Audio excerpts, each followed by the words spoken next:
Salary class तो ऐसे पहले से जो है परेशान है महंगाई को लेकर के। आज क्या चीज़ की कीमतें जो हैं नहीं बढ़ी है, हर चीज़ के जो है कीमत जो है बढ़ा है। लोगों का मुश्किल हो गया।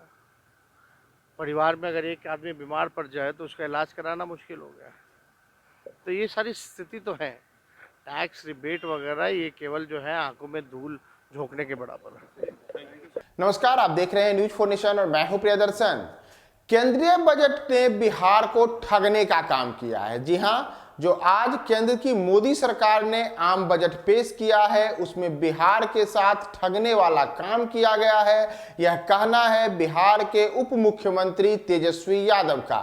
तेजस्वी यादव ने बजट के ऊपर अपनी प्रतिक्रिया देते हुए साफ तौर पे कहा है कि केंद्र की मोदी सरकार जो लगातार जुमलेबाजी कर रही है, वह वर्ष 2014 से जो जुमलेबाजी करने की प्रक्रिया शुरू हुई है, वर्ष 2023 में भी उसी जुमलेबाजी की प्रक्रिया का सिलसिलेवार रूप इस बजट में देखने को मिला है। और चाहे गरीबी की बात हो, चाहे किसानों की आमदनी की बात हो, चाहे बिहार के हितों की बात हो, हर मोर्चे पर केंद्र की मोदी सरकार ने जुमलाबाजी किया है। और बिहार के वे लोग जिन्होंने अपने बिहार से सबसे ज्यादा भाजपा सांसद दिए, उन्होंने बिहार को ठगने का काम किया है। इस बजट में भी बिहार ठगा गया है। बिहार की अपेक्षाएं पूरी नहीं हुई हैं। बिहार में जो जनहित के काम इस बजट से होने की अपेक्षा रखी गई थी, उस पर पूरी तरीके से केंद्र की मोदी सरकार जो जुमलेबाज सरकार है, उस सरकार ने बिहार को पूरी तरीके से ठग लिया है।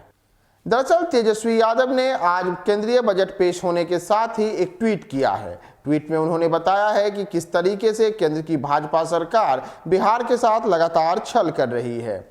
उन्होंने लिखा है कि वर्ष 2014 में केंद्र की भाजपा सरकार ने कहा कि वर्ष 2022 में किसानों की आय दोगुनी करेंगे, 2022 में सबको आवास देंगे, 2022 तक 80 करोड़ लोगों को नौकरी रोजगार देंगे। अब 2023 भी आ गया, लेकिन इनकी जुमलेबाजी की आदत नहीं गई। बीजेपी को 100% सांसद देने वाले बिहार को भाजपाइयों ने बजट में फिर ठगा। उन्होंने यह भी कहा है कि किस तरीके से इस बजट में बिहार की अपेक्षाएं पूरी नहीं हुई हैं। दरअसल बजट के बाद तेजस्वी यादव ने बिहार को लेकर के जो बजट से अपेक्षाएं थी उसी पे अपनी प्रतिक्रिया दी है। बिहार की ओर से इस बजट में के पहले केंद्र सरकार से बार बार मांग की गई थी कि बिहार को विशेष राज्य का दर्जा दिया जाए। बिहार में जिस प्रकार के देश के अन्य राज्यों की तुलना में बिहार पिछड़ा हुआ है, उसके लिए बिहार की बेहतरी के लिए विशेष अनुदान के तौर पर बिहार को अच्छे पैकेज होना चाहिए और इसमें विशेष राज्य का दर्जा बिहार के हितों के लिए सबसे बेहतर है। इस मांग को बार बार चाहे मुख्यमंत्री नीतीश कुमार हो, चाहे उप मुख्यमंत्री तेजस्वी यादव हो या फिर महागठबंधन के अन्य दल के नेता हों, वो बार बार दोहराते रहे हैं। लेकिन आज जब बजट पेश हुआ तो बजट पेश होने के बाद ऐसी कोई घोषणा बिहार को लेकर के नहीं की गई।